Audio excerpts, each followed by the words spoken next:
ഓം ശ്രീ ഗുരുഭ്യോ നമ. ഒരു ബ്രഹ്മചാരി അമ്മയുടെ നിർദ്ദേശപ്രകാരം ഉത്തരേന്ത്യയിൽ ഒരു ആശ്രമത്തിൽ സേവ ചെയ്യുന്നു.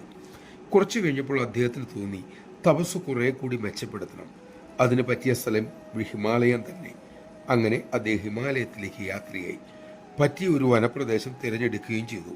കുറച്ചു ദിവസം കഴിഞ്ഞപ്പോൾ പ്രശ്നം രൂക്ഷമായി. ചിന്തകളുടെ കുത്തിയൊഴുക്ക് അദ്ദേഹത്തെ വട്ടം കറക്കി. തൻ്റെ മനസ്സ് താൻ കണക്കു കൂട്ടിയതുപോലെ അല്ലെന്ന് തിരിച്ചറിഞ്ഞു. ഭയമായി. ഉടൻ തന്നെ താഴോട്ടിറങ്ങി ഒരാശ്രമത്തിൽ കഴിയാമെന്ന് തീരുമാനിച്ചു. അങ്ങനെ ഒരാശ്രമം കണ്ടെത്തി അവരുടെ അനുവാദത്തോടെ അവിടെ താമസം ആരംഭിച്ചു.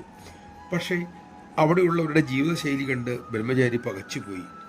യോഗികൾ, സന്യാസിവർ, മൂക്കറ്റം ഭക്ഷണം, ബീഡിവലി, മയക്കുമരുന്ന്, അതിനിടയിൽ വേദാന്ത ചർച്ച, അതിൽ വിയോജിപ്പ് വരുമ്പോൾ പരുഷമായ സംസാരം, കലഹം, പണത്തോടാർത്തി, സ്വാർത്ഥത. അദ്ദേഹം അമ്മയുടെ വാക്കുകൾ ഓർത്തുപോയി. വേദാന്തം വാക്കുകൊണ്ടല്ല മക്കളെ, ജീവിതത്തിൽ പകർത്തേണ്ട തത്വമാണത്. മനഃശുദ്ധിക്കായി മാത്രം ലോകത്തിൽ കർമ്മം ചെയ്യുക. ഏതായാലും അമ്മയുടെ കൃപയാൽ അദ്ദേഹം അമ്മയ്ക്കരിയിലേക്ക് ജീവനും കൊണ്ട് മടങ്ങി. നമഃശിവായ. നമ്മെ അമ്മ എവിടെ വച്ചിരിക്കുന്നുവോ അവിടെ നിസ്വാർത്ഥമായി സ്വന്തം കർത്തവ്യം നിറവേറ്റാൻ നമുക്ക് സാധിക്കട്ടെ.